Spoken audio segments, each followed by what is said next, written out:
Oxford, en Reino Unido, y es activista feminista antiespecista y publica asiduamente sobre contenidos relacionados en revistas, periódicos y blogs como El Caballo de Nietzsche, Pícara Magazine y Parole de Queer. Muchas gracias.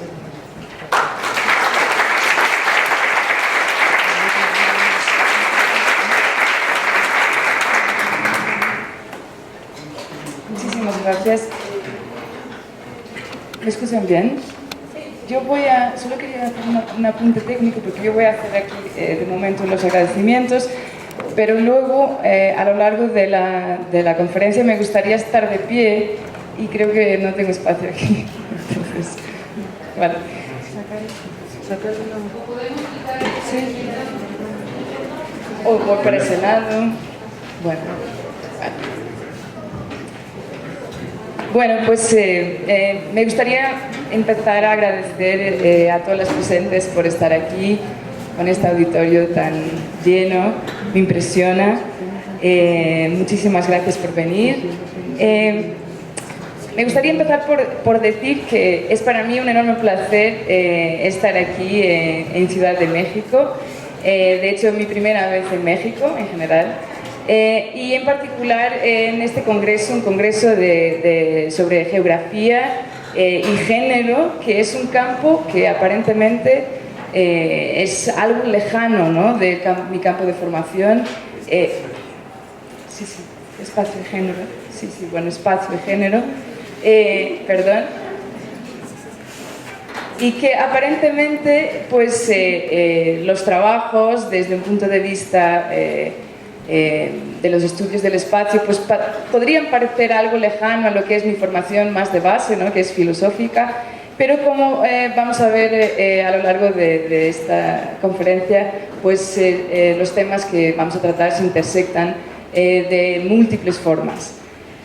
Por esa razón, pues me gustaría agradecer al comité organizador de este congreso y a todas las entidades que lo componen, por esta casi osadía, ¿no?, de introducir un tema pues tan fracturante, digamos, todavía socialmente, y me parece que es algo a remarcar. Agradecer que me hayan invitado para representar esta posición, y muy en particular pues me gustaría agradecer a Álvaro López por montar y poner todos los esfuerzos para hacer esto posible. También a Irma Escamilla por todas las cuestiones, toda la acogida muy calurosa. Y también, una vez más, remarcar pues todo el compromiso ético que supone trabajar estas cuestiones. Una vez más, solo ya para terminar, me gustaría remarcar que, a pesar de que yo esté muy contenta, muy agradecida por esta invitación, me gustaría subrayar que mi objetivo, estando aquí, ya lo he comentado el otro día, no es un objetivo instructivo, ¿no? Yo vengo aquí a plantear un debate, que es un debate que se está llevando a cabo, pero simplemente mi objetivo es que este debate pueda servir pues, de estímulo a una discusión posterior, pero una discusión que se pueda llevar a cabo desde vuestro contexto particular, ¿no? Porque evidentemente desde un punto de vista ético, si sabemos que los contextos varían mucho y solo podemos evaluar la medida de nuestras responsabilidades morales y políticas en función del contexto en el que nos incluimos. Y por tanto, me gustaría dejar eso bastante claro. Me gustaría también decir que, como será del conocimiento de muchas de que estáis aquí, la cuestión de la consideración de los demás animales ha sido una cuestión que muchas personas pueden pensar, feminismo, antiespecismo, pero ¿qué es esto, no? ¿Una tendencia contemporánea del feminismo? No, en absoluto, ¿no? La consideración de los demás animales y la preocupación por sus intereses ha sido una preocupación histórica del feminismo. Desde las primeras sufragistas, el movimiento antivivisección ha estado presente. Creo que luego, a lo largo del siglo XX, creo que ha habido una cierta invisibilización en el contexto feminista, aunque, bueno, incluso las feministas de los 70, algunas de sus representantes más importantes, como por ejemplo Angela Davis, son personas que consideran que no es posible una defensa completa por la justicia si esa defensa no incluye la defensa de los demás animales. Y por lo tanto, desde estas feministas históricas hasta las feministas antiespecistas contemporáneas, esta consideración de los animales viene siendo una preocupación permanente. Quizás ahora de forma más visible en las personas que se denominan como feministas antiespecistas, en las cuales yo me incluyo. Bueno, pues una vez más muchas gracias y vamos a pasar a la presentación. Esta presentación quizás es un poco larga, pero yo voy a intentar ser breve, voy a intentar ser lo más breve posible, porque como estamos tratando, como el contexto de este congreso es un contexto que implica que abarque, ¿no?, muchas cuestiones y por lo tanto había muchas cosas que decir. Pero voy a intentar hacerlo de forma más rápida posible para que luego quede tiempo suficiente para las preguntas y todo esto. Entonces, sin más demora, estas son algunas consideraciones que yo fui apuntando a lo largo de este congreso. Todo esto son citas que fui escuchando mientras estaba aquí de otras ponencias. Se ha dicho sobre el espacio que el espacio no es un lugar neutral, que el espacio está generizado, ¿no? Luego, una frase que me pareció particularmente interesante, creo que fue en una otra conferencia magistral, los espacios están rubricados en el sentido en que las decisiones políticas son tomadas por los varones blancos heterosexuales y en ese sentido, pues al ser tomadas por ese grupo de individuos, pues evidentemente los intereses que se van a favorecer van a ser justamente esos. Luego, que las diferencias espaciales se constituyen como formas de exclusión, discriminación y por lo tanto de desconsideración de los intereses de todas aquellas personas que no cumplen con determinadas características. Luego, por fin, una nota de proyección hacia el futuro, ¿no?, que el espacio público debería ser justamente el espacio donde la exclusión resultara imposible. Yo, a pesar de estar de acuerdo con todo esto, he aprovechado cada una de estas frases para hacer una síntesis de cuál va a ser mi punto en esta charla. Entonces, la primera sería, efectivamente, el espacio no es neutral, está generizado y, esta palabra me la he inventado, he descubierto que sí, que existe esta palabra en un contexto, de hecho en un contexto de habla hispánica latina, pero lo que yo quiero decir con especizado, ¿no?, es marcado por la especie de los individuos, de la misma forma que generizado, marcado por el género. Luego, los espacios están efectivamente rubricados. Están rubricados en el sentido de que las decisiones políticas son tomadas ciertamente por los varones blancos heterosexuales, pero todos ellos son seres humanos, ¿no? Y por lo tanto podrían pensar, claro, pero ¿quién va a tomar decisiones políticas si no los seres humanos? Los demás animales no pueden tomar decisiones políticas. Pero evidentemente una de las grandes discusiones que vamos a ver con más detenimiento, una de las grandes discusiones cuando estamos pensando en cómo se forman las comunidades políticas, no es solo, la pregunta relevante no es solo quién puede tomar decisiones políticas, sino qué intereses deben ser defendidos en la toma de decisiones políticas, justamente porque no todas las personas pueden tomar decisiones políticas, incluyendo algunos seres humanos, ¿no? Por tanto, la cuestión importante es qué intereses deben estar representados en la toma de decisiones políticas. Luego, las diferencias espaciales constituyen formas de exclusión claramente, pero constituyen, y eso desde los estudios feministas también ya se viene remarcando, ¿no?, constituyen formas de exclusión mucho más allá del género, ¿no? Lo que yo voy a defender es que constituyen formas de exclusión basadas en la especie también. Y luego, la nota de esperanza o de proyección hacia el futuro es que el espacio público debería ser donde la exclusión resultara imposible, pero más allá de la especie de los individuos. Es decir, que el espacio público no fuera una fuente de exclusión ni para humanos ni para no humanos. Bueno, este es el trayecto más o menos que yo voy a seguir para intentar defender estas ideas. En primer lugar, pues algo con lo que yo me he encontrado, como os dije al principio, vengo de una formación filosófica y por tanto cuando empecé a pensar sobre cuestiones de espacio social, pues me he encontrado con una serie de problemas a los que yo llamaba problemas de delimitación, ¿no? Luego vamos a ilustrar ese problema con dos ejemplos y necesariamente vamos a entrar en análisis del especismo, que ya veremos en qué consiste, pero supongo que la mayor parte de las personas que están aquí presentes más o menos ya están ahora familiarizadas con el tema, por lo menos porque está en el título, ¿no?, de la ponencia. Una vez analicemos el especismo, pues lo que es importante es saber qué tipo de implicaciones se siguen, prácticas, ¿no?, de todo eso, desde un punto de vista ético y desde un punto de vista político. Y luego, ¿cuál sería la configuración en términos espaciales, espaciopolíticas, más adecuada? Yo voy a hacer una defensa de una posición a la que yo llamo xenoswópolis, o no sé exactamente cómo pronunciar esto en castellano, pero sería así, ¿no?, xenoswópolis. Y luego las conclusiones que se siguen de todo esto. Pues en primer lugar, como os comentaba, lo primero que yo me he encontrado cuando empecé a pensar sobre espacio social es que vi que había un problema conceptual, ¿no? Es decir, que había muchas discusiones sobre qué es el espacio social, ¿no?, qué significa exactamente espacio social. Que una podría quedarse perdida exactamente en esa discusión. Y luego, ese problema es un problema que se distingue del otro problema, que es dentro del espacio social, ¿quiénes importan?, ¿no?, que sería el problema ético, político, que sería el problema que yo voy a discutir. Pero me gustaría primero decir que hay un problema de delimitación ya solo de partida, ¿no?, en términos de los problemas que vamos a tratar.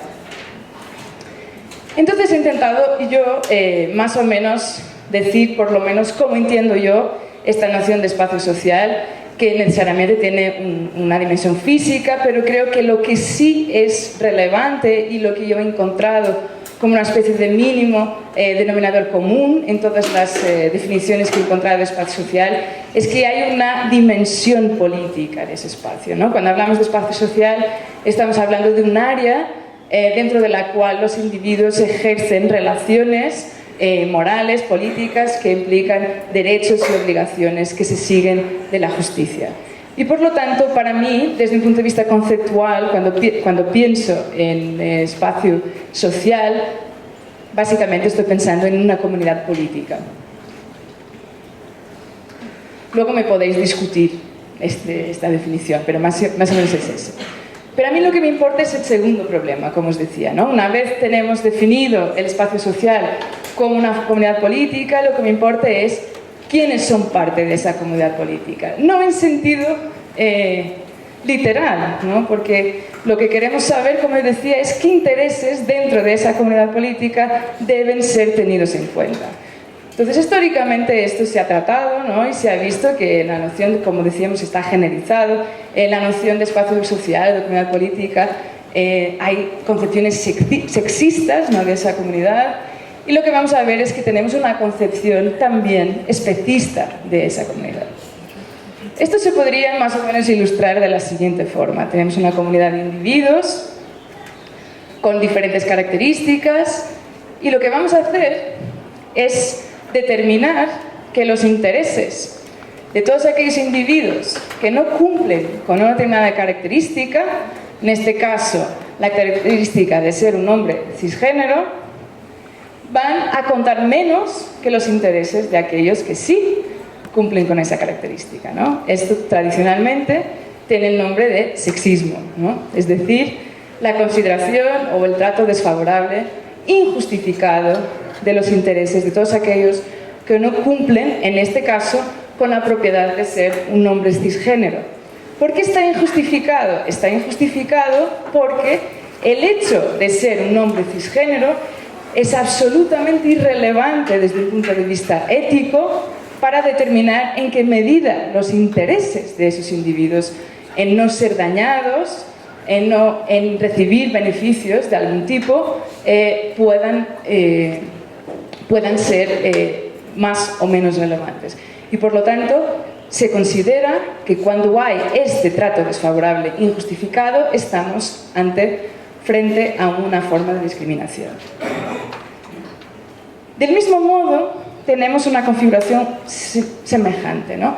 En el espacio en el que habitamos, no hay solo seres humanos, ¿no? Hay individuos de las demás especies. Lo que ocurre es que, como en la situación anterior, lo que hacemos es considerar que todos aquellos individuos que no cumplen, en este caso, con la propiedad de ser un ser humano, ¿no? que pertenezca a la especie Homo sapiens, va a contar, sus intereses van a contar o nada en absoluto, o siempre van a contar menos que los intereses de aquellos que sí son seres humanos. Tengo ahí un asterisco, simplemente para decir que el especismo no siempre funciona de esta manera. Es decir, no siempre la discriminación por base en la especie procede de los seres humanos hacia todas las demás especies, ¿no? En este caso sería una forma de especismo que se llama antropocéntrico, ¿no? El favorecimiento de los intereses de aquellos que son seres humanos. Luego hay otras formas de discriminación por especie también, otras formas de especismo, que sería, por ejemplo, preferir los intereses de algunos seres no humanos, pensad por ejemplo en los perros, por encima de los intereses de otros animales no humanos, como pueden ser por ejemplo los cerdos, ¿no? Se trata de tratar de forma preferencial o considerar de forma preferencial a los intereses de unos animales no humanos por encima de los intereses de otros no humanos, a pesar de que tienen intereses iguales. Bueno, y esto sería la definición. Es decir, el especismo es, del mismo modo, con la misma estructura, pues la consideración o el trato desfavorable, injustificado de todos aquellos que no son identificados como perteneciendo a una determinada especie, normalmente la especie humana. Una vez más, ¿por qué está injustificado? Porque la especie de los individuos no determina su capacidad para tener determinados intereses básicos. Por ejemplo, el interés en sufrir o el interés en vivir, ¿no? Consideramos que son los intereses más básicos de los seres que pueden existir. Por tanto, dado que es una consideración injustificada de los intereses de determinados individuos, también se considera una forma de discriminación. Ahora, la cuestión es, ¿cómo se manifiesta esta discriminación en el espacio público? Es decir, ¿de qué formas nos encontramos con los demás animales en el espacio público? Pues esta es una de las primeras formas en las que nos encontramos con los animales en el espacio público, en el espacio en general, ¿no? No necesariamente en el espacio público, en el espacio privado también. Es decir, esto es un animal, lo ha sido, ¿no? Simplemente el animal está invisibilizado por detrás de este objeto. Esto en la literatura se ha dado, como algunas que estáis aquí sabéis, se ha dado el concepto, Carol Adams lo ha llamado el referente ausente, ¿no? Es decir, tenemos un objeto al que llamamos carne, en este caso, ¿no? Cuyo referente no existe en el mundo, no hay nada en el mundo que sea carne. Lo que existe en el mundo es el individuo por detrás de este objeto, que es un sujeto y que ha sido fragmentado para justamente invisibilizar sus intereses propios. Por detrás de esta carne está un individuo que quería vivir y que no quería sufrir, como todas nosotras. Hay otras situaciones en las que nos encontramos, esto es el famoso, ¿no? El famoso Bacon, que algunas personas que estáis aquí sabéis que no somos activistas, siempre nos tenemos que estar enfrentando a esta tontería, sobre todo en las redes sociales, que es cuando alguien dice, hay razón, los animales pueden sufrir y por lo tanto debemos atender sus intereses en no sufrir. Siempre hay alguien, si veis las listas de comentarios, siempre hay alguien que grita bacon. Entonces no se entiende bien esta defensa, ¿no?, del bacon. Bueno, sí que se entiende, ya se va a ver más adelante desde dónde, desde qué lugar. Pues por detrás de este trozo, de este objeto de placer, está todo este sufrimiento que podéis entender. Otras cosas, como esos son nuggets Detrás de los nuggets también están individuos. Pensad que los pollos son animales que son muy pequeños, ¿no? Son más pequeños que otros animales, y por lo tanto para conseguir la misma cantidad, ¿no?, de carne hace falta que muchos más individuos mueran. La leche, que normalmente está santificada, sobre todo por los grandes lobbies, por detrás de la leche también hay mucho sufrimiento en las vacas mismas, en sus terneras que son separadas de las madres, en el transporte hacia los mataderos, etcétera, etcétera. En cosas tan sencillas como el maquillaje, los productos cosméticos en general, tenemos la industria de la experimentación de todos estos objetos. Y luego la invisibilización de los animales, de sus intereses, no se da solo a nivel de la explotación de los demás animales, sino que se da a otros niveles. Por ejemplo, esta es una foto de la plaza más importante de Cataluña, por lo menos, que es la Plaza Cataluña, precisamente, la plaza central de Barcelona, y que, como veis, hay una gran campaña desde el Ayuntamiento de Barcelona para considerar Barcelona una ciudad limpia, ¿no? Que ese debate sería muy largo, ¿qué significa limpio?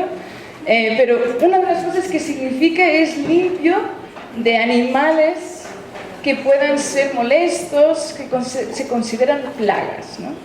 O sea, por detrás de toda esta limpieza está efectivamente una limpieza biológica que consiste en lo siguiente, que es lanzar unas redes de captura donde quedan centenas y centenas de palomas y luego son enviadas a un lugar donde son normalmente gaseadas.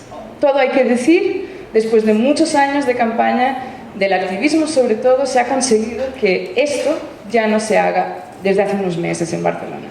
Y ahora Barcelona está distribuyendo un pienso anticonceptivo para las palomas y que está dando frutos. Pero bueno, esto es lo que se llevaba a cabo y es el método habitual, ¿no?, de lo que se llama normalmente control poblacional de llamadas plagas. Luego están otros animales que están todavía más lejos y por lo tanto más invisibilizados, pero no solo el hecho de que estén lejos, sino que las representaciones que nos llegan son representaciones idealizadas de cómo son sus vidas.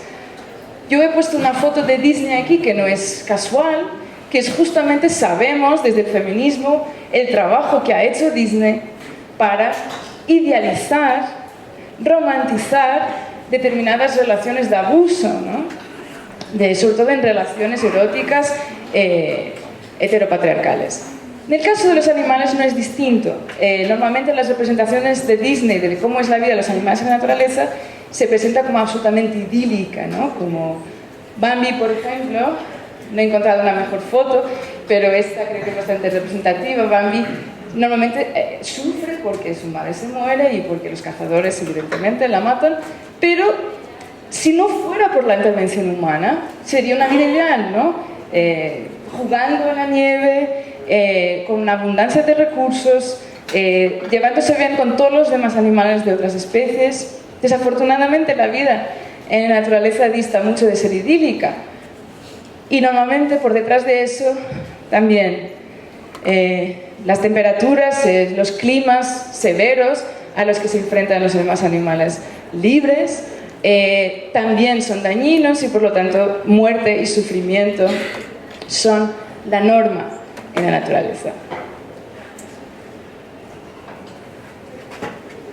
Luego, algo que a mí me gusta hablar particularmente es que los incendios que ocurren, muchas veces por causa humana, pero muchas veces por razones naturales, cuando se hace un discurso, una difusión sobre estos eventos, las víctimas de los incendios siempre son contabilizadas en víctimas humanas, ¿no?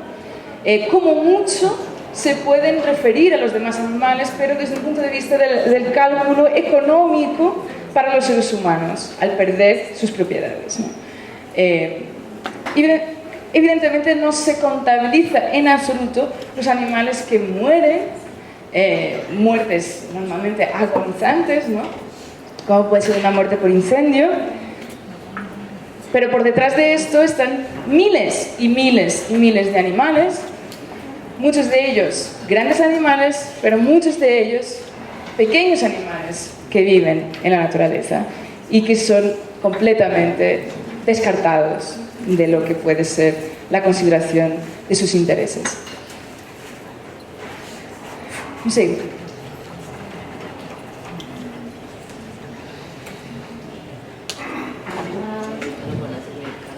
Entonces, alguien podría decir ahora, sí, efectivamente, hacemos esta desconsideración de los animales, tratamos a los demás animales, a los animales de otras especies de formas que consideraríamos completamente inaceptable, injustificado si fueran seres humanos en su lugar, pero lo hacemos no porque estemos apelando a la especie de los individuos, no exactamente por eso, sino simplemente por algo más sofisticado, que es lo que distingue los seres humanos de los demás animales, es que los seres humanos tienen unas determinadas capacidades cognitivas complejas de las que los demás animales que los demás animales no poseen, y que justamente justifican que sus intereses cuenten más que los intereses de los animales no humanos, como pueden ser capacidades cognitivas complejas, pues lo habitual, ¿no? Una determinada inteligencia, una racionalidad, capacidad para manejar lenguajes complejos, capacidad para actuar moralmente, o sea, todo esto, todas estas capacidades que normalmente se asocian y se han asociado mucho también históricamente a lo que es el típico varón blanco, cis, heterosexual.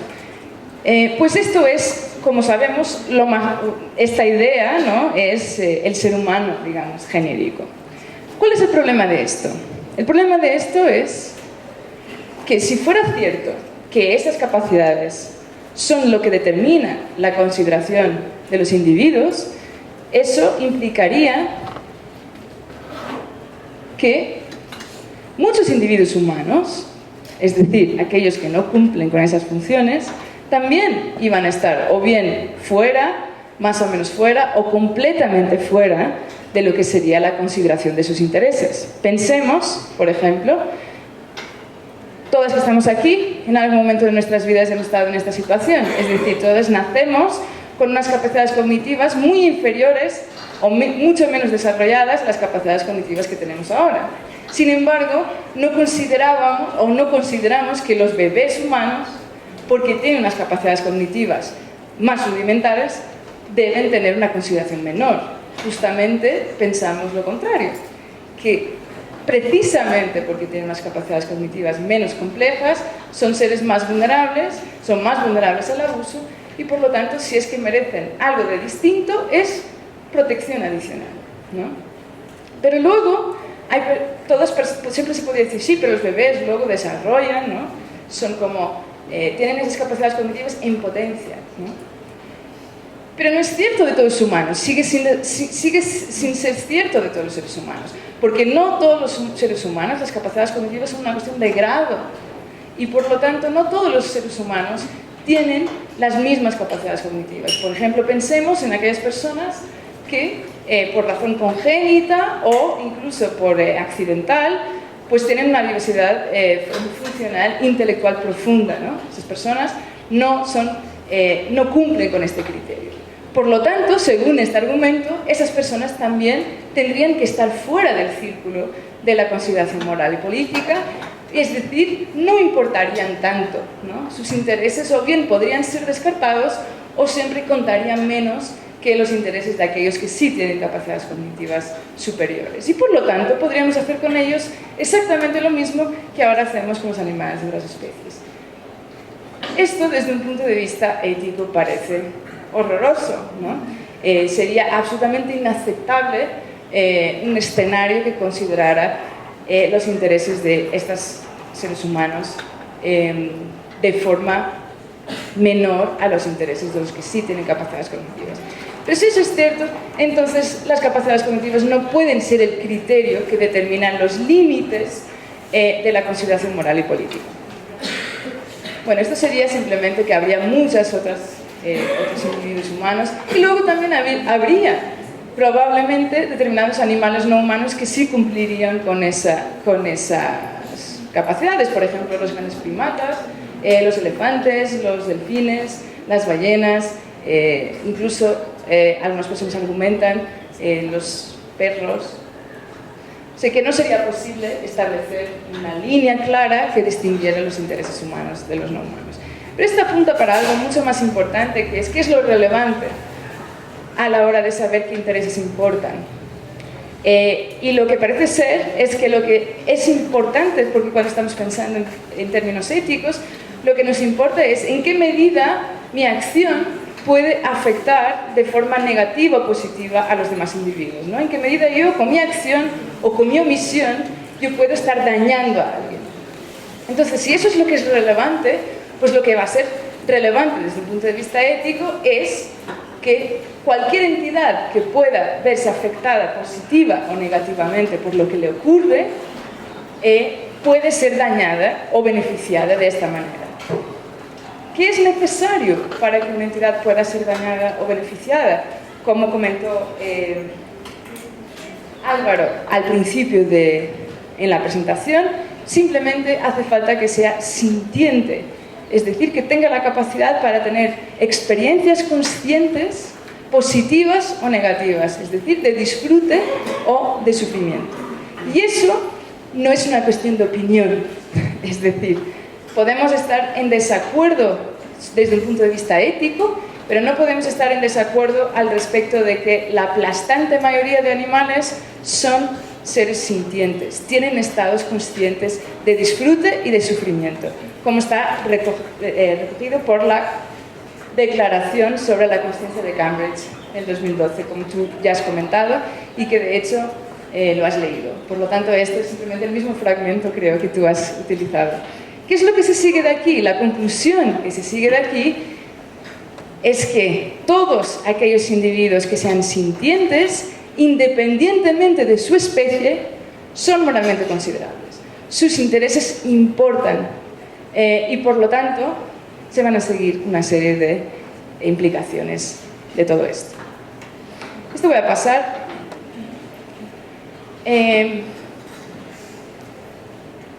Esto sería un argumento genérico para rechazar el especismo, ¿no? El especismo es una forma de discriminación y, por lo tanto, no está justificado, debe ser rechazado. Si rechazamos otras formas de discriminación, como puede ser el sexismo, debemos necesariamente rechazar el especismo también. Luego, si lo que es relevante es la sintiencia de los individuos, una vez más, diferenciaciones con base en la especie o incapacidades cognitivas de los individuos no están justificadas, ¿no? Pensad bien que se podría decir justamente a propósito de lo que hablábamos antes, que el especismo basado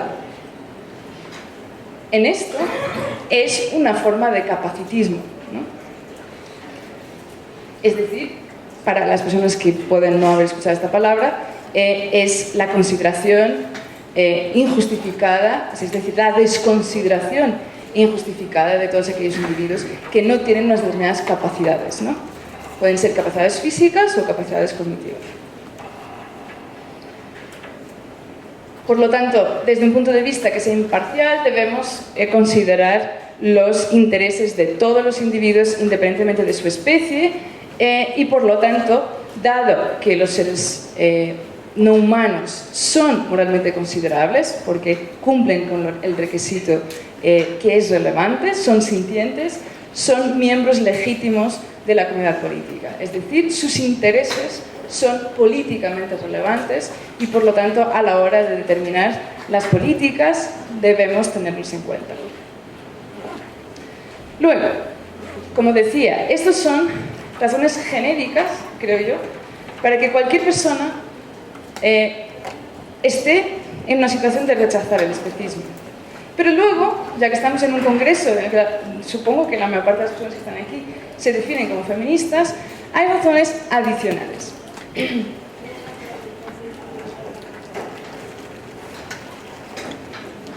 Definir feminismo es probablemente una tarea muchísimo peor que definir espacio social y razón por la cual últimamente ya no se puede hablar de feminismo, ¿no? Sino que hay tanta fractura dentro de lo que es el feminismo en cuestiones que son muy importantes para las personas, pues hablamos de en plural, ¿no? Hablamos de un grupo de teorías, pero que más o menos se puede encontrar, yo diría, un mínimo denominador común, y que sería, bueno, desde un punto de vista teórico, pues la teoría sería un grupo de teorías sobre la justicia que defiende la igualdad entre individuos independientemente de factores irrelevantes como el género.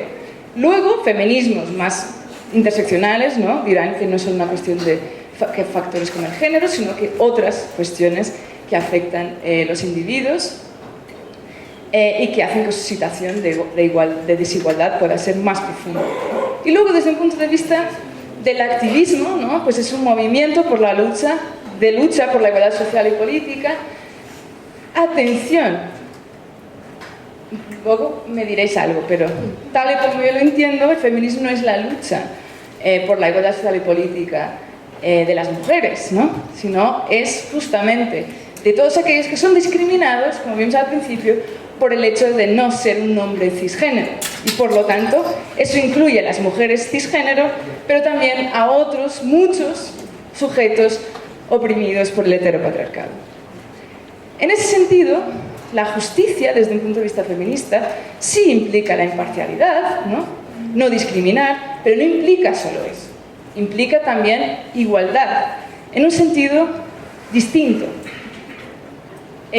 Yo creo que la palabra igualdad es una de las palabras peor entendidas en el mundo, y cuando normalmente en el feminismo, no sé cuál es la impresión que tenéis en vuestro contexto, pero yo en el contexto del que vengo, la palabra igualdad está incluso mal vista, ¿no? ¿Por qué? Porque se identifica que defender la igualdad entre hombres y mujeres, como normalmente se presenta, es defender la igualdad de oportunidades, ¿no?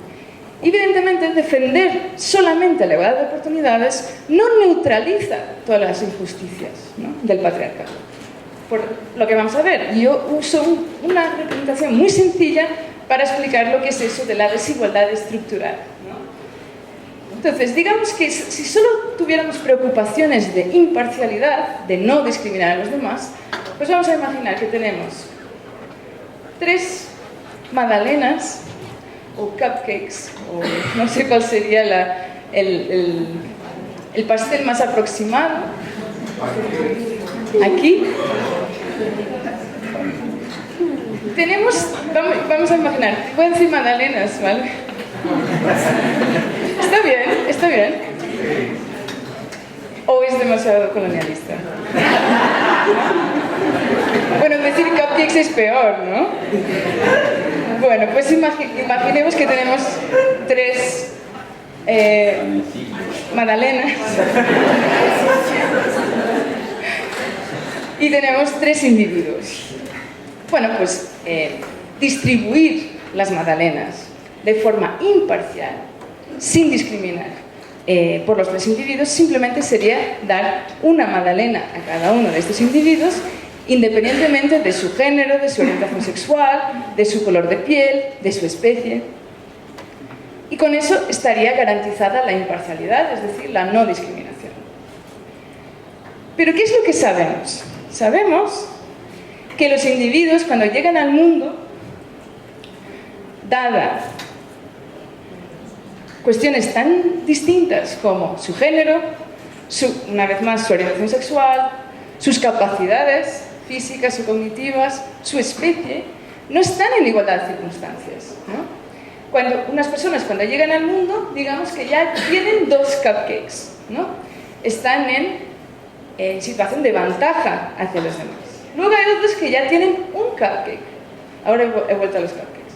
Y luego hay otros que no tienen ningún cupcake. Entonces, ¿qué es lo que exige una distribución justa de los cupcakes? No es simplemente dar uno a cada uno de ellos, porque si no, no vamos a neutralizar esta injusticia de base, esta desigualdad de base. Entonces, si de verdad queremos igualar su situación, lo que tenemos que hacer es una distribución desigual de los recursos que hay, favoreciendo a los que están peor. Eso significa que al individuo que ya tiene 2 cupcakes no le vamos a dar ningún cupcake, al individuo que ya tiene 1 le vamos a dar 1 y al individuo que no tiene ninguno le vamos a dar 2. Solo de esta manera podemos neutralizar la desigualdad estructural.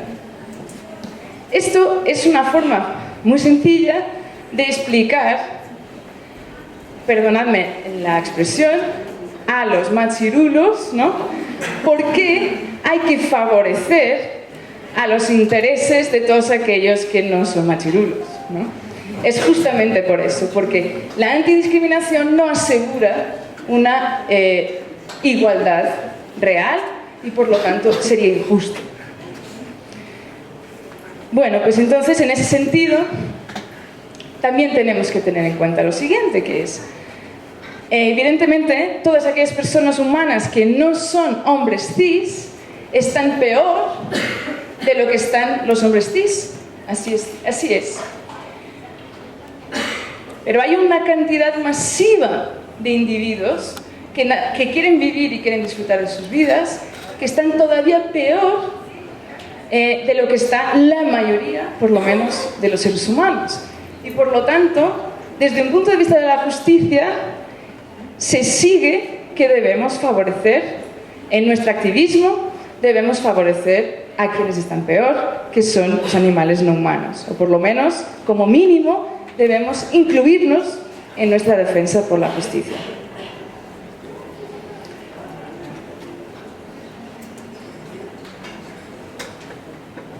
¿Cómo voy de tiempo?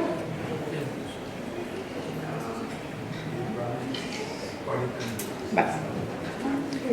Luego, esto sería un argumento, ¿no? El argumento basado en la igualdad.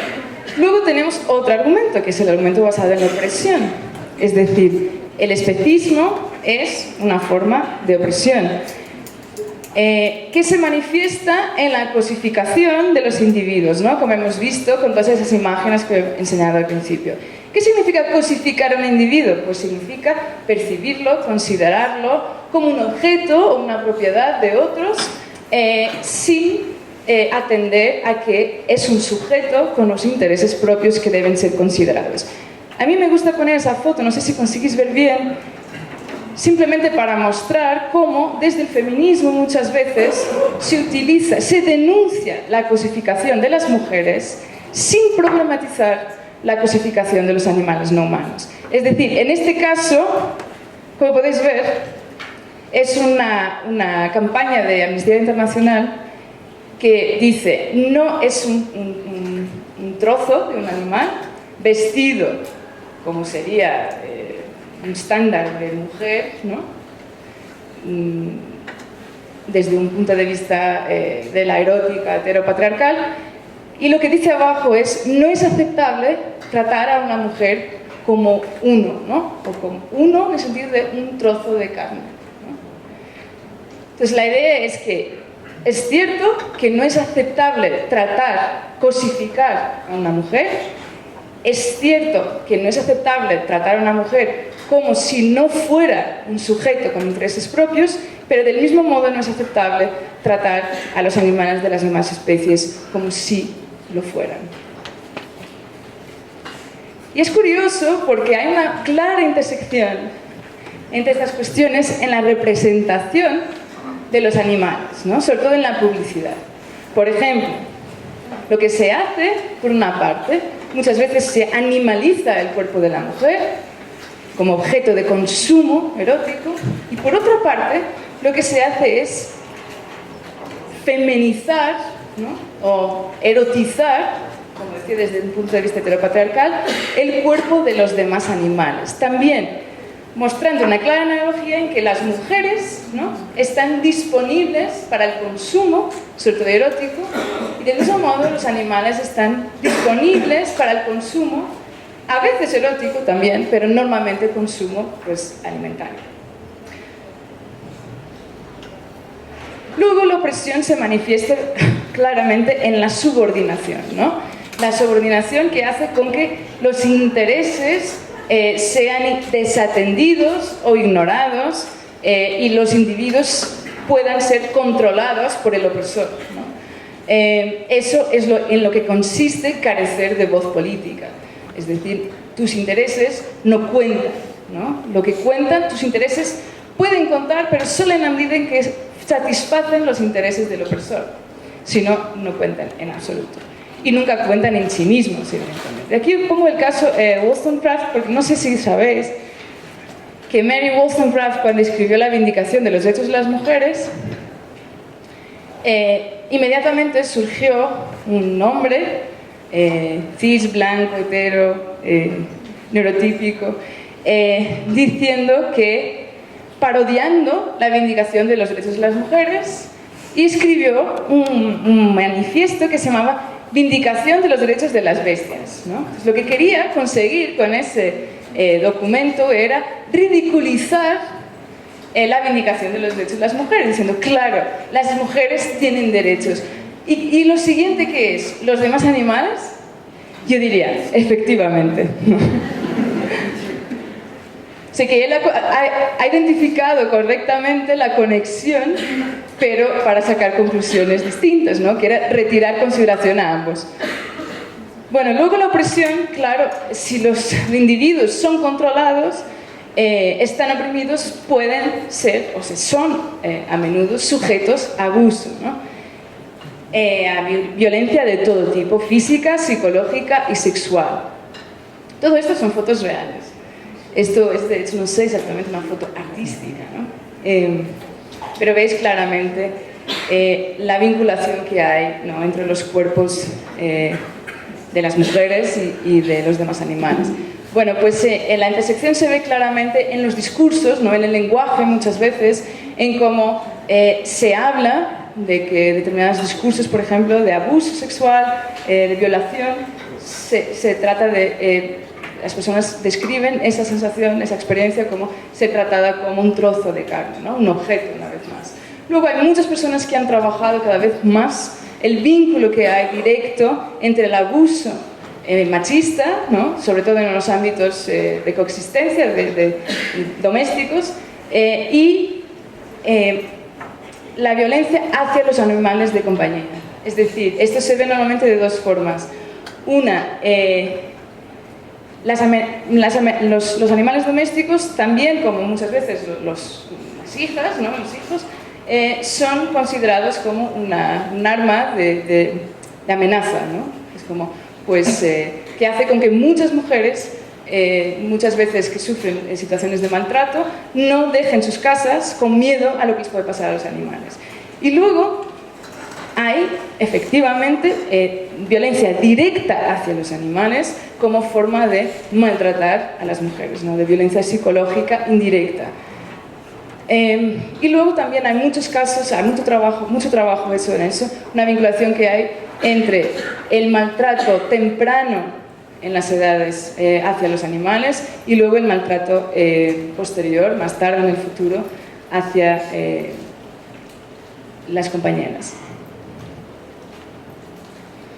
Bueno, luego está otra cuestión, otro argumento adicional, que esto ha sido muy trabajado, sobre todo por las feministas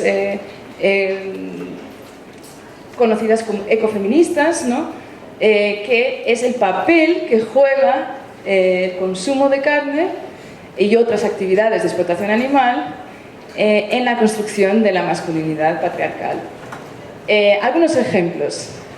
Este es una publicidad, si todo el mundo entiende el juego de palabras, es una publicidad para el Día del Padre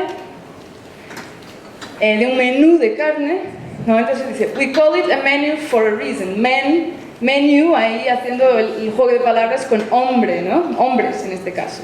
Es como, ¿qué es lo que se sigue en el Día del Padre? Pues una comida de carne, ¿no? ¿Por qué? Porque, como dice ahí, la comida de los hombres no crece, se caza o se mata, ¿no? Es una expresión que se escucha habitualmente, o come como un hombre, es decir, come animales, ¿no? No sé si os habéis fijado, esto también lo trabaja mucho Carol Adams, que el único momento en el que el hombre está admitido en la cocina, es el momento de la barbacoa, ¿no? Es como la conexión entre la carne y los hombres, bueno, esta masculinidad patriarcal, están absolutamente vinculados.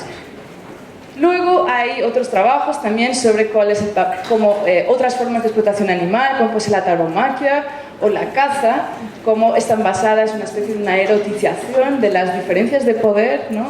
Y en el caso de la caza, de hecho, os recomiendo, si no habéis leído nunca, cómo son la producción literaria alrededor de la caza, que está completamente inundada de lo que es esta heterosexualidad depredadora, ¿no? O sea, la relación que tiene el cazador con su presa está descrita en términos de una erótica heteronormativa. Es absolutamente impactante. Bueno, entonces a la gran pregunta que ha planteado Álvaro al principio, que es una de las preguntas que me he hecho yo en un momento dado de mi vida, ¿se puede ser feminista y especista? Bueno, sí y no, en el siguiente sentido. Sí, en un sentido descriptivo, es decir, en el sentido de que desafortunadamente la mayoría de las feministas son especistas, ¿no? Pero no en un sentido en que la discriminación, la desigualdad y la opresión que sufren los demás animales está tan injustificada como las mismas formas de opresión, discriminación y desigualdad que sufren los seres humanos.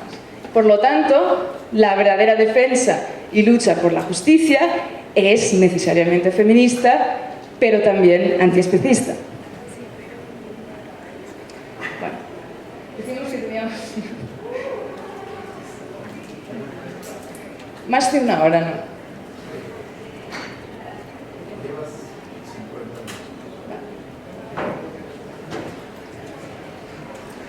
Bueno, algunas personas que están aquí ya han estado el otro día, así que yo ya voy a repetir un poco contenidos, pero creo que es importante por lo menos pasar por encima lo que no se sigue de lo que yo estoy diciendo, ¿no? Es decir, normalmente se piensa, vale, si somos feministas, consideramos a los demás animales, entonces somos ecofeministas. No exactamente. Para quien no esté familiarizado, el ecofeminismo pues, es un grupo de teorías muy diversas, pero que en general lo que hacen es vincular las preocupaciones feministas con principios ecologistas. Y por lo tanto, la idea general, que creo que cualquier ecofeminista estaría de acuerdo, es que la opresión hacia las mujeres y la explotación de la naturaleza son parte de la misma lógica de dominación patriarcal. Por lo tanto, lo que se sigue de ahí, como forma de rechazo a esta lógica de dominación patriarcal, el feminismo debería incorporar el principio ecologista de la preservación de la naturaleza como una forma de reducir la violencia ejercida sobre todos los habitantes de la Tierra. ¿Cuál es el problema? Sucintamente. Sucintamente el problema es que muchas veces, a menudo, defender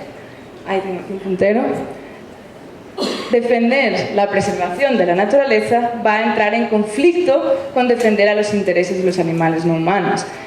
Esto es un caso claro, algún tipo de intervenciones negativas que se llevan a cabo en la naturaleza para defender determinados valores ambientales, como pueden ser la salud de algunos ecosistemas o la preservación de determinadas especies o tantas otras cosas, de mantener determinadas poblaciones bajo control, etcétera, etcétera, implican atentar contra los intereses de muchos animales no humanos.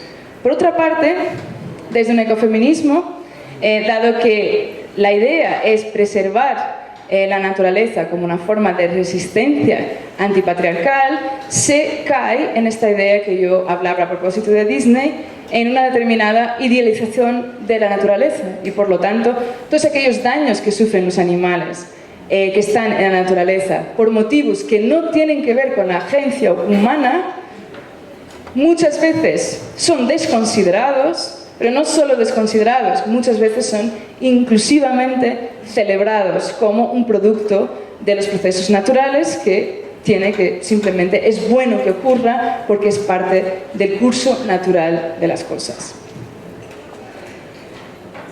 ¿Cuál es el problema de esto? Pues, en primer lugar, tal y como los seres humanos, los animales no humanos Su valor no es relativo a su función ecológica o al lugar que ocupan en los ecosistemas. Sus intereses son en no sufrir y en disfrutar de sus vidas, son importantes en sí mismos. ¿Qué es lo que ocurre? Pues, dado que hay determinadas intervenciones negativas que atentan contra esos intereses y que hay una serie de daños que sufren los animales que no tienen causa humana, no es cierto lo que dicen las ecofeministas, que la dominación patriarcal sea la fuente responsable de todos los daños sufridos por los animales. Es probablemente una fuente muy importante, pero no agota todos los daños que sufren. Estos daños, del mismo modo que no pueden ser celebrados en el caso humano, ¿no? A nadie se le ocurriría celebrar enfermedades, epidemias, catástrofes naturales cuando afectan a seres humanos simplemente porque es parte del orden natural de las cosas. Pues del mismo modo, si somos antiespecistas, tampoco podemos defender eso cuando afectan a humanos. Luego hay digamos que hay una razón adicional para, desde un punto de vista feminista, estar preocupadas con los animales que viven en la naturaleza. Y esto es porque desde el feminismo hay un principio extendido, que no todo el mundo estaría de acuerdo, sobre todo desde un punto de vista más liberal quizás, pero hay la idea de que no solo tenemos razones para no dañar a las demás, tenemos razones para satisfacer sus necesidades cuando están en una situación de necesidad, sobre todo están en una situación de vulnerabilidad y dependencia, ¿no? Lo que se conoce como los deberes de cuidado, que ya no son deberes negativos, son deberes positivos, es decir, hacer algo bueno por alguien. Pues desde este punto de vista, dado que los animales sí son dependientes de su medio natural para sobrevivir, pero para tener una vida buena, y dado que el medio natural a menudo no satisface estas necesidades básicas, entonces los animales que habitan en la naturaleza son también individuos vulnerables, ¿no? Porque están vulnerables al impacto de estos eventos naturales. Y son objetos legítimos de nuestro cuidado. Por tanto, el deber de cuidado, desde un punto de vista feminista, implicaría también que ayudáramos a estos animales siempre que pudiéramos hacerlo. Bueno, llegados aquí, ¿cuáles son las implicaciones éticas de todo esto? Pues algo muy sencillo. Rechazar el especismo implica, por una parte, abstenerse de causar un daño a los demás animales, no solo directamente, sino abstenerse de todas aquellas prácticas que impliquen el sufrimiento y la muerte de animales no humanos, y también ayudarlos cuando están en necesidad. Ejemplos. Bueno, esto es un guiño, no se ve. Este ha sido el primer sitio donde he ido cuando llegué. Me he llamado Álvaro Jafet. Simplemente para decir que una de las formas de no causar daño, ¿no?, a los demás animales es justamente rechazar todas aquellas prácticas que implican, todas aquellas prácticas de consumo que implican ese daño hacia los demás animales. Y por lo tanto, sustituir nuestras prácticas de consumo por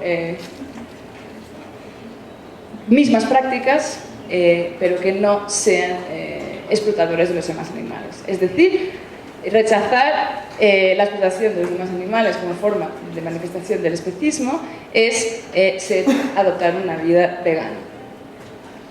Todo el mundo sabe lo que es el veganismo, ¿no? El veganismo es una posición, bueno, que se sigue de rechazar el especismo, que es no participar en ninguna práctica que implique el sufrimiento y la muerte de animales, ¿no?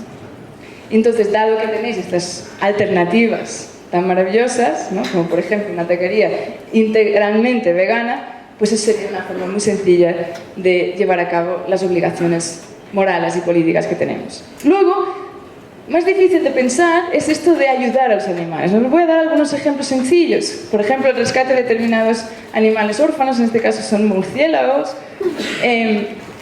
ayudar a algunos animales que se encuentran en necesidades médicas, rescates de animales atrapados en condiciones climáticas extremas, ayudar a animales afectados por los incendios. Este es un proyecto que se llama The Gorilla Doctors y que, aunque tenga evidentemente es un proyecto que consiste en la motorización y servicio veterinario total a los gorilas, pero en este caso, claro, la razón por la que se hace es porque los gorilas son una especie en vías de extinción, ¿no? Y por lo tanto, según la justificación para esta medida es de tipo conservacionista. Sin embargo, lo que nos muestra es que si queremos hacerlo, podremos hacerlo, ¿no? No solo con los gorilas, sino con otros animales. Algunos animales normalmente no se cree que valen tan poco sus vidas que no merece la pena ayudarles de ningún modo. Estos son ayuda en términos de comida suplementaria que se da a los animales en situaciones de sequías o de nieves profundas, como este es un caso en el Estado español de una nevada muy fuerte que hubo en la Sierra de León, y los ciervos estaban atrapados en la nieve y por lo tanto no podían acceder al alimento. Entonces esto es un grupo de personas activistas que ha ido a proveer estos animales de comida supletoria. Y luego esto es digamos una intervención ya a un nivel de media escala. ¿Alguien puede imaginar lo que es esto? Esto es una vacuna antirrabia. Aquí, veis, son unos pequeños cuadraditos que se distribuyen aéreamente para que los animales, que en este caso eran zorros, puedan inmunizarse de la rabia. Una vez más, en este caso, la razón por la que se ha hecho esto es antropocéntrica, es decir, solo se ha vacunado a estos animales porque había un riesgo alto de que se pasara la enfermedad a los seres humanos o a los animales bajo explotación. Por lo tanto, se ha hecho esto. Sin embargo, esto lo que muestra es que cuando tenemos las razones adecuadas podemos hacerlo.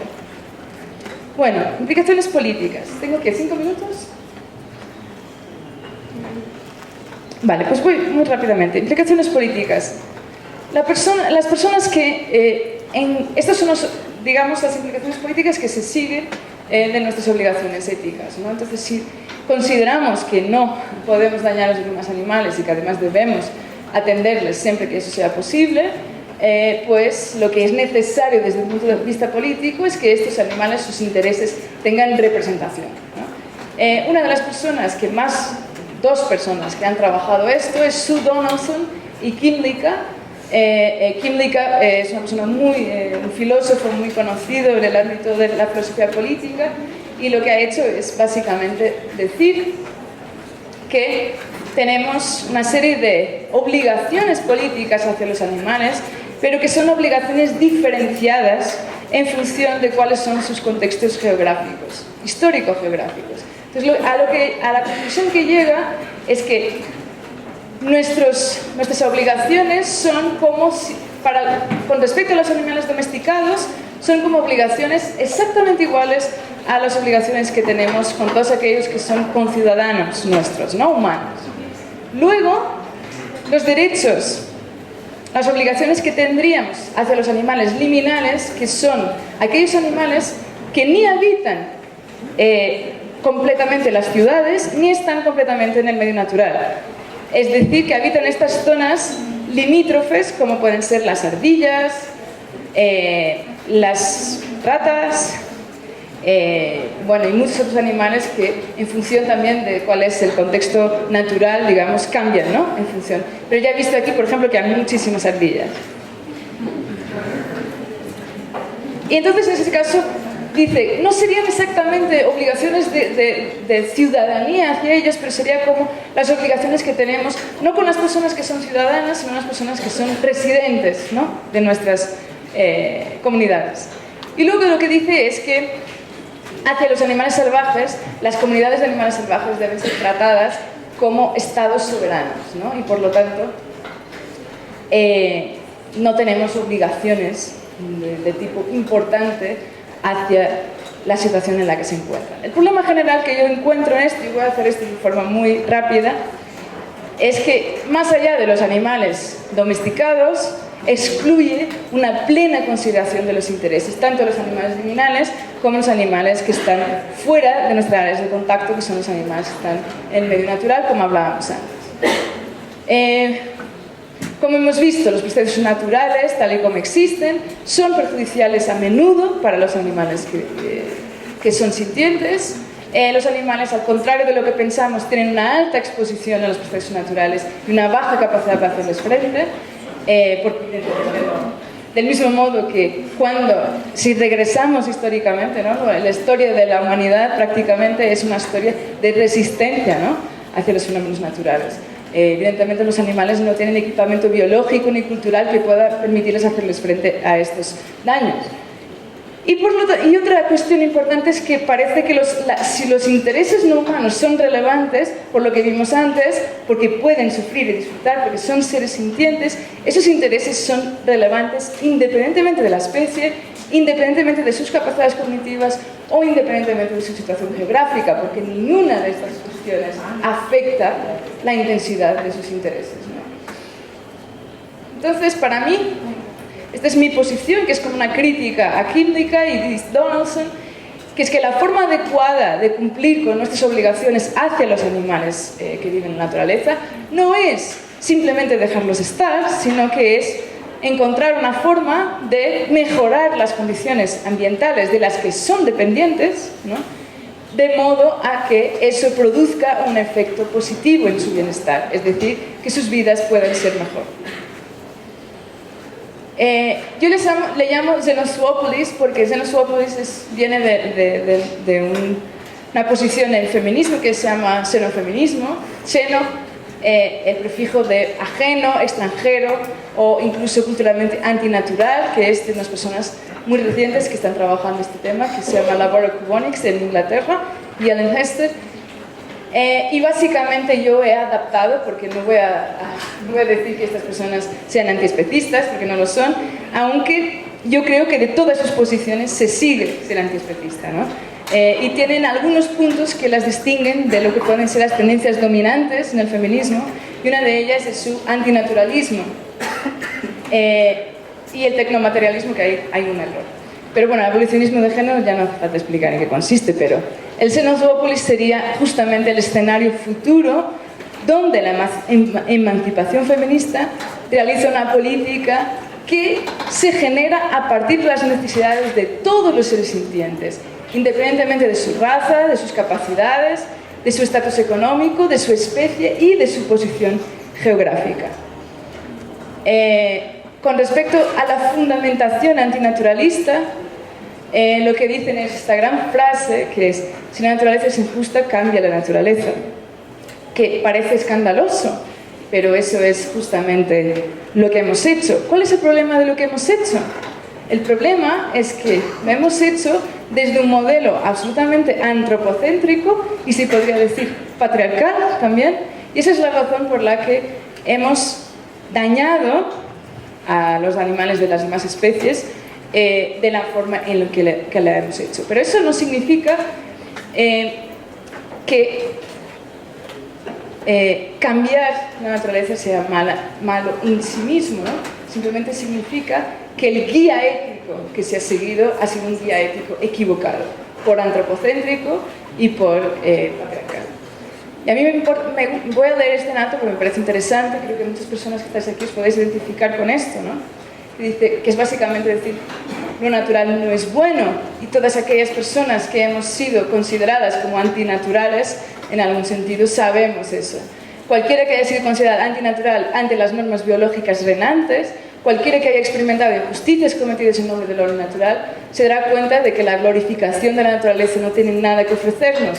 El queer y el trans entre nosotros, las personas con capacidades diferentes, así como aquellas que han sufrido discriminación debido al embarazo o otros deberes relacionados, sabe de lo que estamos hablando. El xenofeminismo es vehementemente antinaturalista. Si la naturaleza es injusta, cambia la naturaleza. Pero luego dice, bueno, pues lo que debemos hacer es apropiarnos, porque hay esta idea en algunas posiciones feministas dominantes, de que la tecnología y la ciencia es intrínsecamente patriarcal, ¿no? Y que por lo tanto lo que tenemos que hacer es regresar a un momento antitecnológico, pretecnológico. Pues lo que dice el xenofeminismo es justamente lo contrario. Dice, no, lo que tenemos que hacer es apropiarnos de la tecnología y la ciencia para usarla con propósitos que sean ética y políticamente válidos. Y en ese trayecto dice, la innovación tecnocientífica debe estar vinculada a un pensamiento colectivo teórico en el que las mujeres, los queers y los no conformistas de género juegan un papel sin igual. Y me podréis decir, ¿pero por qué? Yo creo que esto es muy importante, esta última frase, porque justamente creo que estas personas, que son aquellas personas que han sufrido, ¿no?, la clasificación de antinatural, están en una situación casi de privilegio epistémico para poder entender lo que son otras formas de opresión y para poder funcionar de forma más efectiva en la lucha por todos aquellos individuos oprimidos, ya sean humanos o no humanos, justamente porque conocen en primera mano lo que es ser objeto de discriminación y opresión. Bueno, esta sería la representación gráfica de esta Xenópolis, y las conclusiones pues son estas. El espacio social en cuanto a comunidad política tiene un sesgo de especie, ese sesgo discrimina a los animales no humanos. Esa discriminación está injustificada. Más allá de eso, hay razones basadas en la desigualdad, el tipo de patrones opresivos que siguen el sexismo y el especismo, y el papel absolutamente fundamental que juegan en la construcción de una masculinidad que es tanto dañina para humanos como para no humanos. Rechazar el especismo implica no dañar a los demás animales y también ayudarlos cuando están en situación de necesidad. Rechazar el especismo implica no solo reconocer que hay obligaciones éticas, sino asumir una representación política real de sus intereses. Y, según he dicho yo, la configuración política más adecuada a esta realización plena de los intereses no humanos sería una configuración semejante a lo que es presentado el Xenópolis. Y básicamente esto es todo. Esas son algunas referencias que he utilizado. La primera es La política sexual de la carne de Carol Adams. La segunda es Zoópolis, que está traducido en América Latina por Silvina Pizzetta de Argentina. Esta es la edición. Y luego es el libro de Helen Hester de Xenofeminismo, para quien esté interesado. Tras los muros es básicamente la principal base de datos que he usado para las fotos que os he enseñado al principio de la conferencia, que justamente he utilizado una serie detrás de los muros, un proyecto de fotoperiodismo, que son solo fotos de mataderos en México. Y bueno, básicamente esto es todo. Muchas gracias.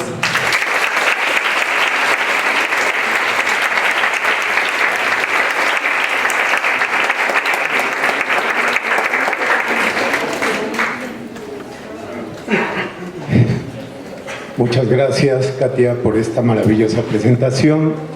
Y entiendo que se les pasaron unos papelitos para que si tenían preguntas los externaran vía escrita. Si alguien... ya los tenemos aquí.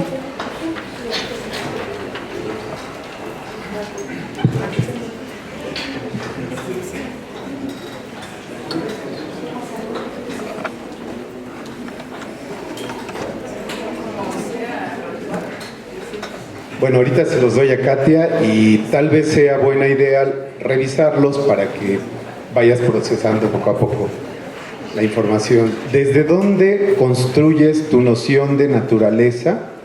Desde la teoría crítica, esta noción es ya de dominación. Además, ¿qué hacemos con las ideas como la naturaleza de la mujer es? Entre paréntesis, buena, delicada, etcétera. Una siguiente pregunta o comentario. Desde tu perspectiva, ¿cuál sería el vínculo entre naturaleza y cultura? ¿Cómo pensar esta relación y los límites entre uno y otro? Una siguiente. ¿Qué postura tiene el feminismo antiespecista respecto de los animales considerados mascotas y las prácticas en torno a esta situación que va desde ponerles ropa, pasearlos pasearlos en carreolas, etcétera? Gracias.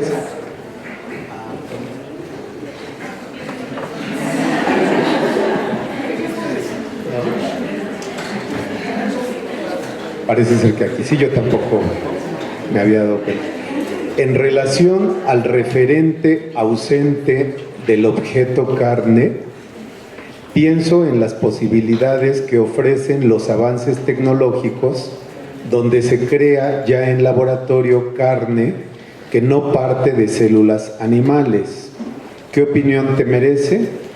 ¿Es una especie de liberación de los animales al servicio del ser humano? Aunque pueda responder no a una justicia especista. ¿Cómo podría llevarse el antiespecismo a comunidades rurales, entre paréntesis, indígenas, campesinado, etcétera, si una parte de su dieta a lo que tienen acceso son animales que crían? Parece que para ser antiespecista se necesita ser burgués, porque seguramente la taquería vegana es costosa.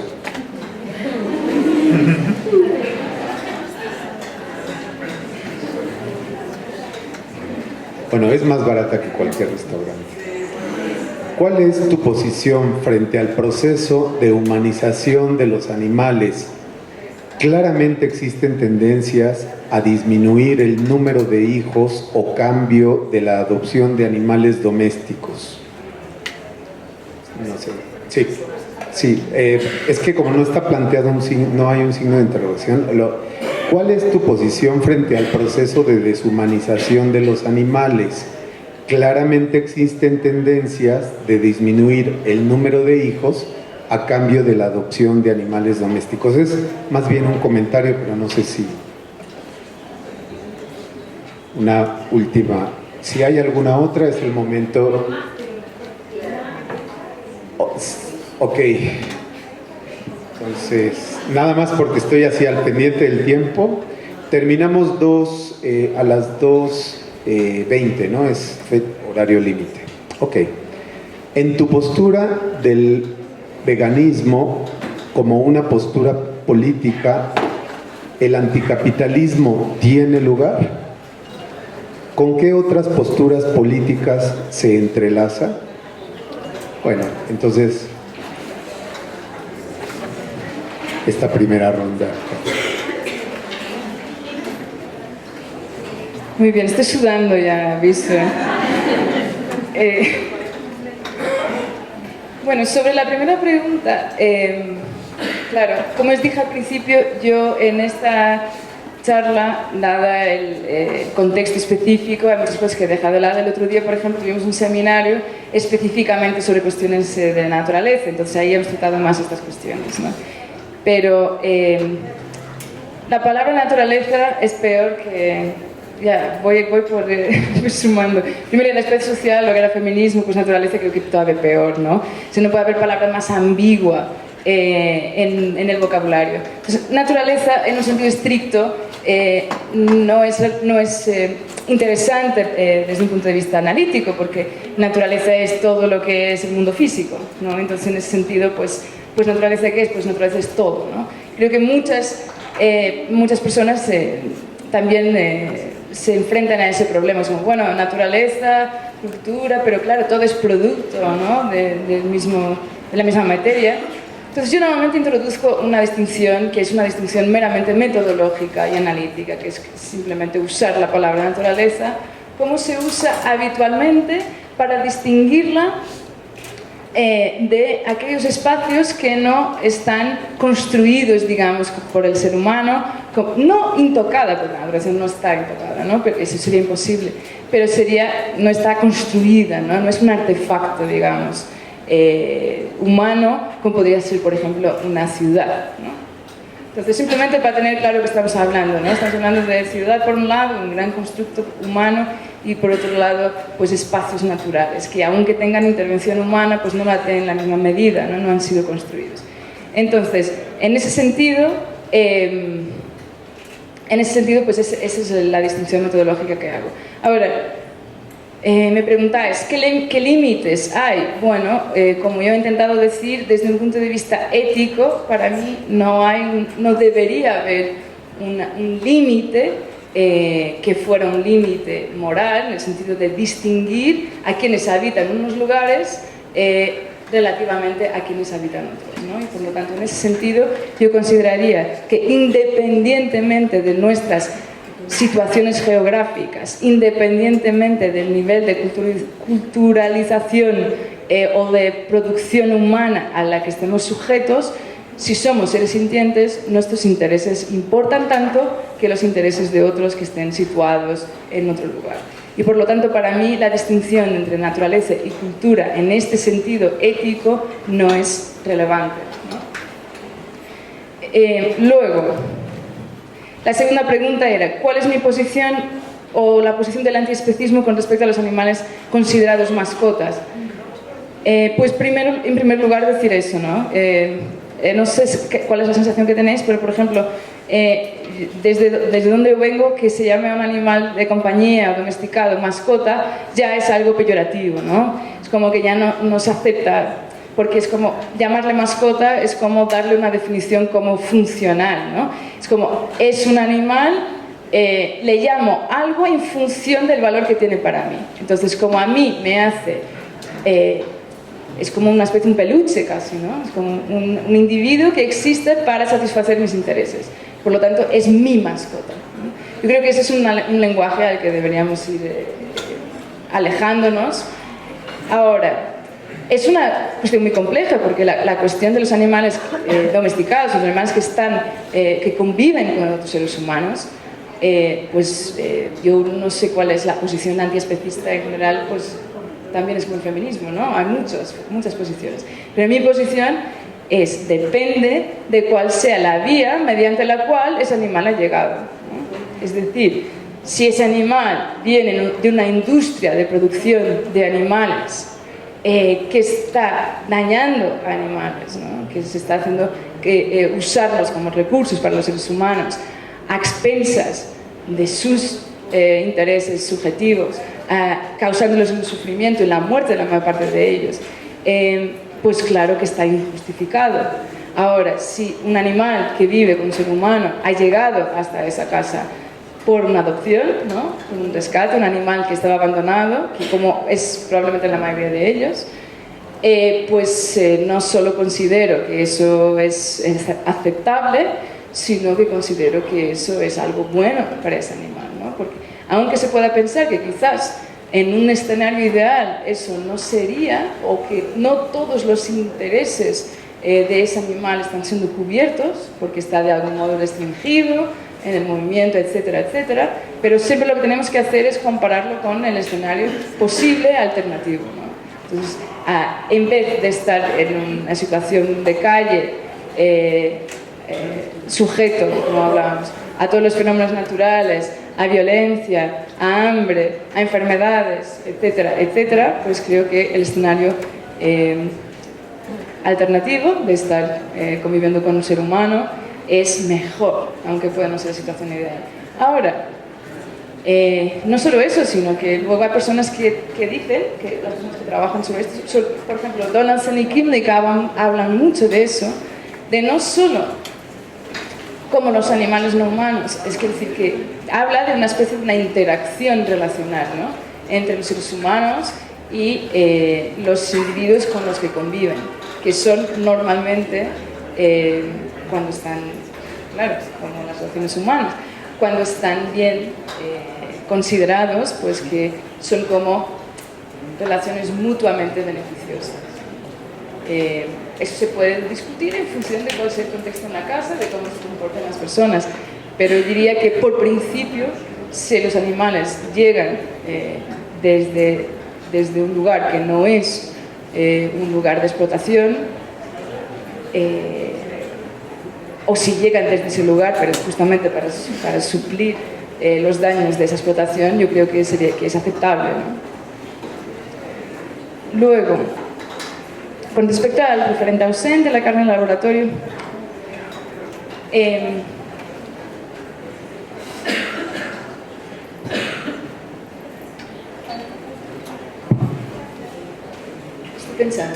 estaba pensando si se podía aplicar el concepto de referente ausente en el contexto de carne en laboratorio, y creo que no. ¿Por qué? Porque la cuestión, si en realidad, ¿no? Quiero decir, ya hay carne de laboratorio, pero si imaginemos que se expande y que se transforma en algo común, justamente si la carne de laboratorio se transformara en algo común, pasaría a haber un referente, porque eso sí que sería carne, no sería, porque detrás de esa carne no habría un animal. Entonces justamente lo que hace el referente ausente es denunciar que a lo que llamamos carne no es un trozo de algo, no es algo, ¿no? Por detrás de ese objeto, por detrás de esa porción de materia, hay un animal. Y por lo tanto no hay nada en el mundo que sea una porción de materia simplemente. Lo que hay es un animal. Pero en el momento en que la carne del laboratorio exista, sí pasa a haber una porción de materia, que solo es una porción de materia, ¿no? Porque está generada en laboratorio. Entonces en ese contexto creo que no aplicaría. Pero nunca había pensado sobre esto, así que interesante.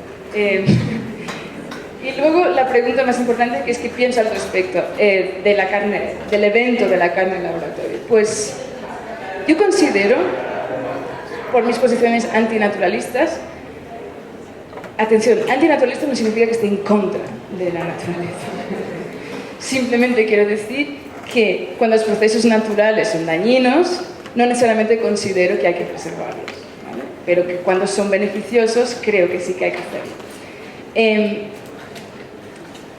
Yo considero que no hay nada de moralmente incorrecto en algo artificial, ¿no? Y por lo tanto, en la medida en la que la carne en el laboratorio pudiera sustituir la explotación animal, yo creo que sería algo bueno y deseable. Ahora, es cierto que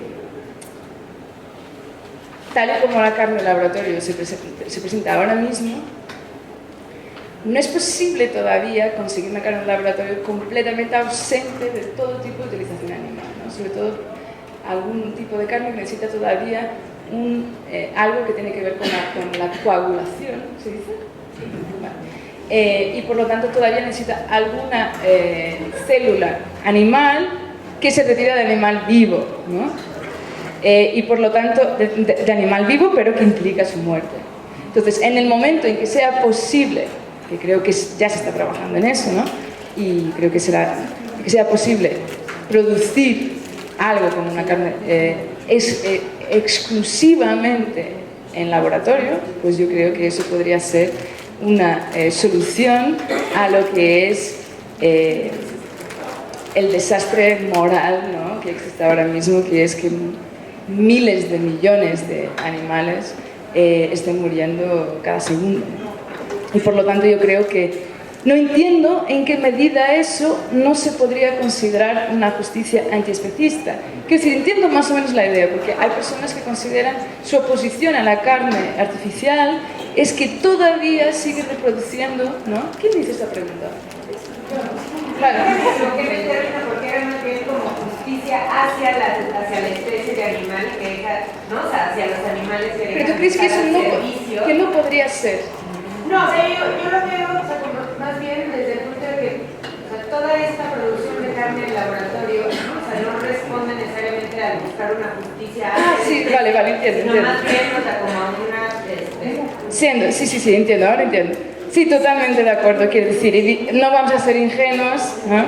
Y pensar que el evento de la carne en laboratorio corresponde a una demanda moral, en absoluto, no, corresponde a una demanda económica y los mismos lobbies, las mismas industrias están jugando en los dos frentes, porque están viendo cómo están cambiando las cosas, están viendo, bueno, pues si al final resulta que esto va a funcionar, vamos a estar ahí porque vamos a maximizar nuestros lucros, ¿no? Nuestras ganancias.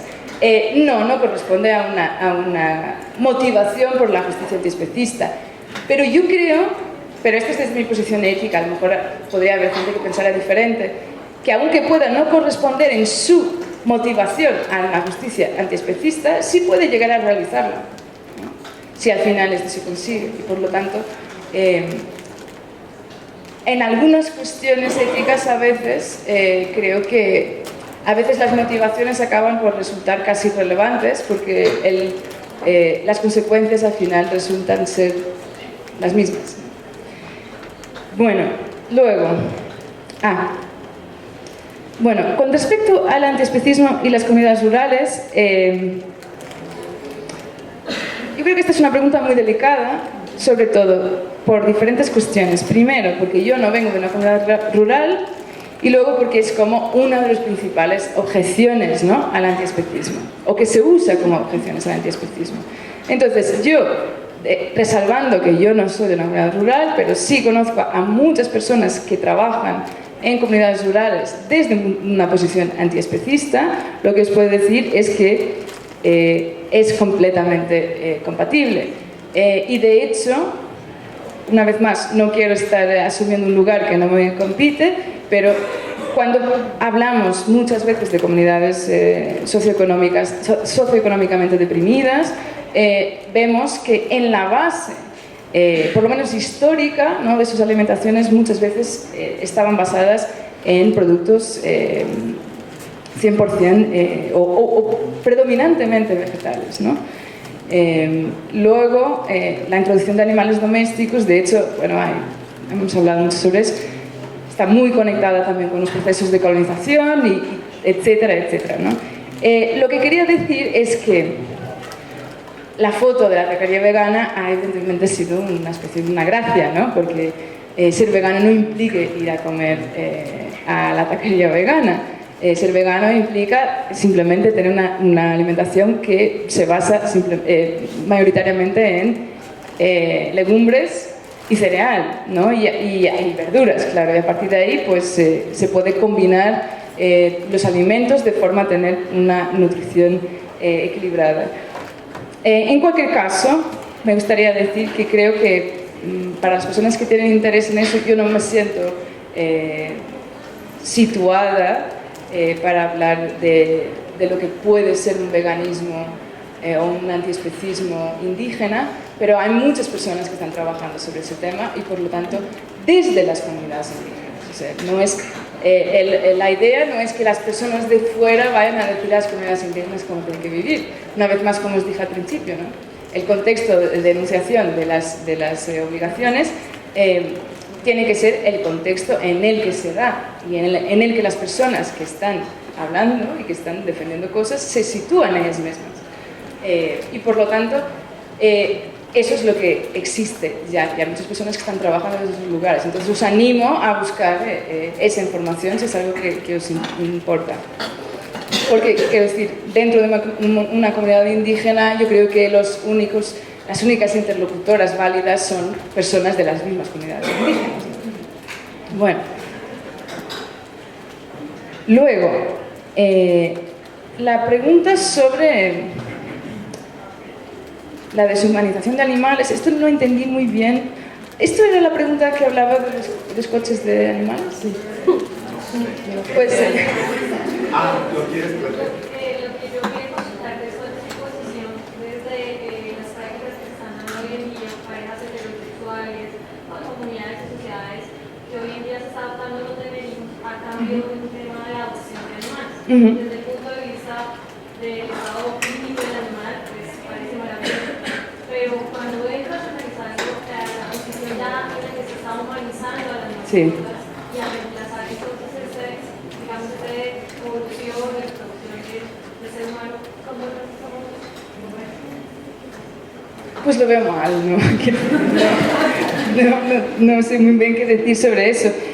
Primero, bueno, cosas que no necesariamente tienen que ver con los animales, que es primero, no creo que no soy yo aquí para defender, no voy aquí a defender la heterosexualidad, pero quiero decir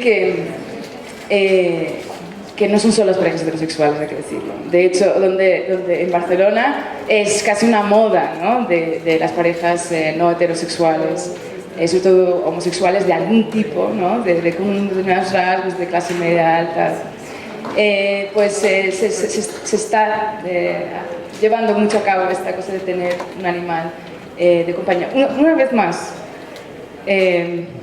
yo considero que lo importante aquí siempre es hacia atrás, quiero decir, es ver desde dónde viene ese animal, ¿no?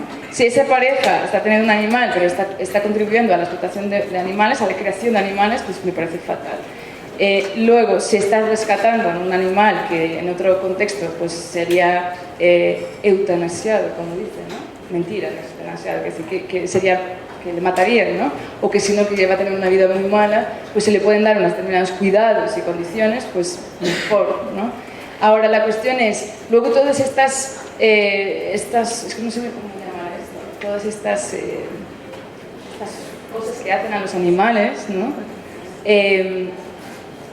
Que al final, cuestiones estéticas tú te refieres, ¿no? Como vestirlos de determinada manera, pero eso también se hace con los niños humanos, ¿no? Es decir, hay parejas que consideran a sus hijos objetos y por lo tanto los decoran, ¿no?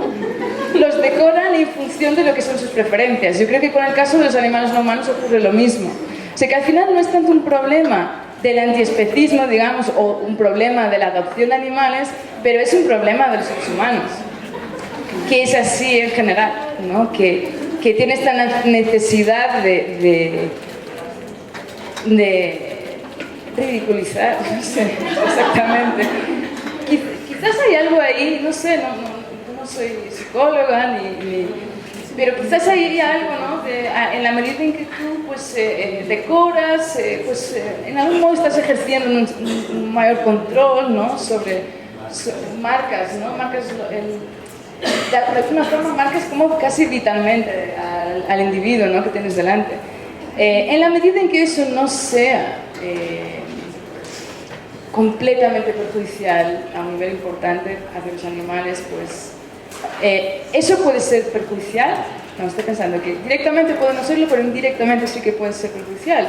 Porque claro, si imagínate, aunque tú seas vegano, ¿no? y antiespecista, activista, pero si tú haces eso con los animales, tú la idea que estás dando hacia la sociedad en general, que no es antiespecista, es especista, es que los animales son objetos y están ahí para que tú puedas utilizarlos por los motivos más triviales. Entonces eso probablemente puede tener un impacto en las otras personas, que es un impacto de perpetuar esta cosificación de los animales, ¿no? Entonces en ese sentido sí que habría razones indirectas para no hacerlo en ningún caso. Y luego, el anticapitalismo. Vale, bien, terminamos con el anticapitalismo.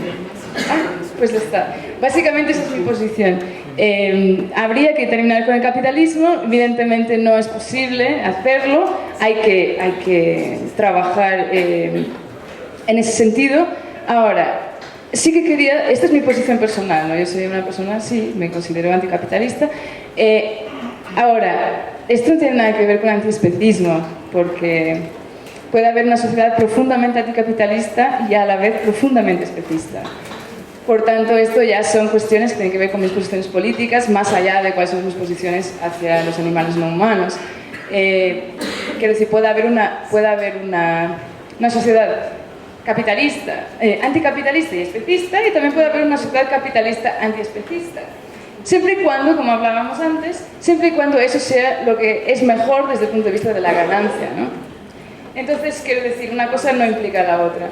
Aunque yo creo, porque creo en, como hablábamos antes, creo en otras nociones políticas, tengo otros valores políticos adicionales, como puede ser la cuestión de la igualdad, en el sentido que hablamos, ¿no? de la distribución de recursos y de bienestar, que creo que solo estarían aseguradas completamente en una sociedad anticapitalista. Pero como quiero decir, esa es mi posición particular, eso no se sigue directamente de adoptar una posición antiespecista, aunque probablemente algunas personas estarían en desacuerdo conmigo. Y eso es. Bueno, le damos las gracias realmente a Katia por su presentación.